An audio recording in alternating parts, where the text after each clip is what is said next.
مسجد الحرام اور مسجد نبوی کے بعد مسجد اقصی مسلمانوں کے لیے تیسری مقدس ترین مقام اور وہ مسجد ہے جس کی جانب سفر کرنا باعث برکت ہے۔ قبلہ اول کی حیثیت رکھنے والی مسجد اقصی کی سب سے بڑی فضیلت یہ ہے کہ نماز فرض ہونے کے بعد 16 سے 17 ماہ تک مسلمان اس کی جانب رخ کر کے نماز پڑھتے رہے۔ یہی وہ مسجد ہے جہاں حضرت محمد صلی اللہ علیہ وآلہ وسلم سفر معراج کے دوران براق کے ذریعے مسجد الحرام سے یہاں پہنچے اور یہاں سے تمام انبیاء کی امامت کروائی اور پھر 7 آسمانوں کا سفر شروع کیا۔ بیت المقدس کی تاریخ کے بارے میں بات کریں تو بیت المقدس کو یورپی زبانوں میں یروشلم کہتے ہیں، جس کا مطلب یہ ہے کہ وہ مبارک گھر جہاں گناہوں سے پاک ہوا جاتا ہے۔ یروشلم یا المقدس یا القدس شہر مسلمان، یہودیوں اور عیسائیوں تینوں کے نزدیک بہت مقدس مقام ہے۔ تاریخی شواہد کے مطابق سن 1012 قبل مسیح میں یہاں حضرت سلیمان علیہ السلام نے جنوں کے ذریعے ہیکل تعمیر کروایا تھا۔ اسے بنی اسرائیل کے نبیوں کا قبلہ بھی قرار دیا گیا۔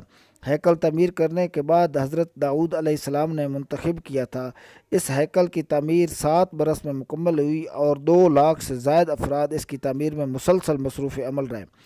حضرت سلیمان علیہ السلام کے زمانے میں بیت المقدس اپنے دور کا خوبصورت ترین شہر بن گیا، جس کے باعث یہاں بڑے بڑے تجارتی کارواں آنے لگے۔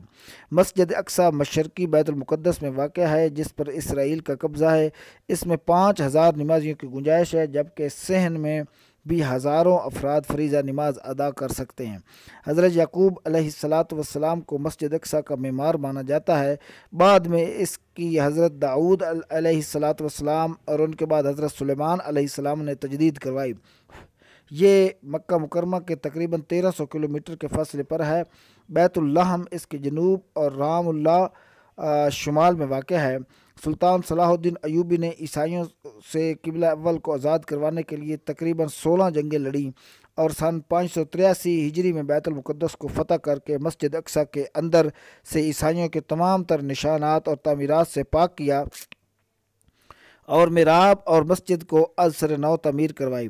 سن 595 میں ایوبی خاندان نے پہلی بار مسجد کو عرق گلاب سے غسل دیا اور سن 634 ہجری میں ملک عیسیٰ اور سن 686 میں ملک المنصور سیف الدین نے مسجد کی وسعت میں اضافہ کیا، جبکہ سن 865 میں ناظر الحرمین امیر عبدالعزیز العراقی کے دور میں بھی اس مسجد کی تزئین اور آرائش کی گئی۔ مسجد اقصی میں گنبد صخرہ کی تعمیر کے بارے میں اگر بات کی جائے تو حضرت عمر فاروق رضی اللہ تعالیٰ عنہ کے زمانے میں بیت المقدس فتح ہوا تو حضرت عمر رضی اللہ تعالیٰ عنہ نے صخرہ اور براق باندھنے کے مقام کے قریب مسجد کی تعمیر کا حکم دیا۔ مسجد صخرہ کی تعمیر کی گئی، کئی مراحل سے گزرا اور سن 74 ہجری میں خلیفہ عبد الملک بن مروان نے مسجد کی تعمیر شروع کروائی اور سن 86 میں ان کے بیٹے خلیفہ ولید بن عبد الملک نے اسے مکمل کروایا۔ اس مسجد کی تعمیر میں خرچ ہونے والا سرمایہ مصر کے 7 سال کے اخراجات کے برابر تھا۔ جب مسجد کی تعمیر مکمل ہوئی تو مسجد کی تعمیر کے لیے مختص رقم میں سے 1 لاکھ دینار باقی بچ گئے۔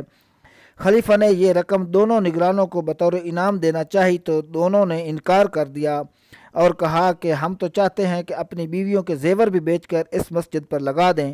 چنانچہ خلیفہ نے سونے کے دینار ڈھلوا کر مسجد کے دروازوں پر سونے کے دیناروں کو ڈھلوا کر مسجد کے دروازوں پر سونے کی چادریں چڑھوا دیں۔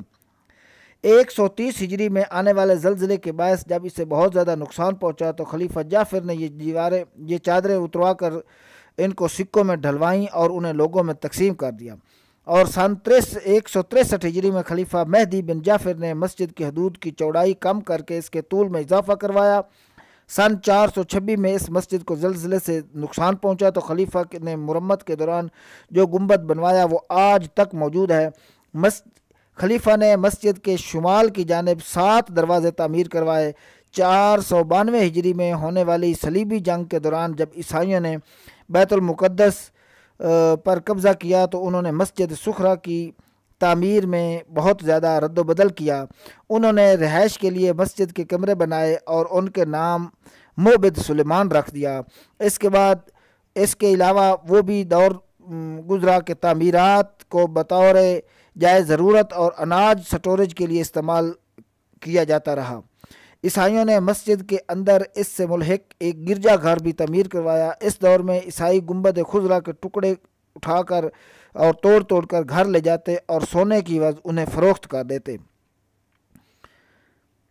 سن 969 سے سن 1341 ہجری تک مسجد اقصی اور قبہ صخرہ خلافت عثمانیہ کے زیر استعمال رہیں اور گاہے بگاہے اس کی تعمیر میں رد و بدل کیا جاتا رہا۔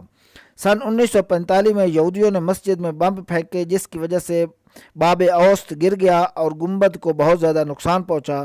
سن 1967 میں یہودیوں نے گنبد کے بعد مسجد کو اور زیادہ نقصان پہنچایا اور سن 1969 ہجری عیسوی میں مسجد اقصی میں آتش زدگی کا خوفناک حادثہ رونما ہوا۔ اس موقع پر یہودیوں نے مسجد کے ممبر کے ٹکڑے کر دیے۔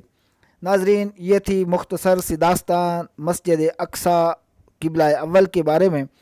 تو ناظرین، اس طرح کی معلومات ہماری حاصل کرنے کے لیے اگر آپ نے ہمارے چینل کو ابھی تک سبسکرائب نہیں کیا تو کائنڈلی سبسکرائب کر لیں اور شیئر کریں، اور مجھے نیکسٹ ویڈیو تک اجازت دیجیے۔ اللہ نے زندگی رکھی تو پھر ملاقات ہوگی۔ اللہ آپ کا حامی و ناصر ہو۔ السلام علیکم۔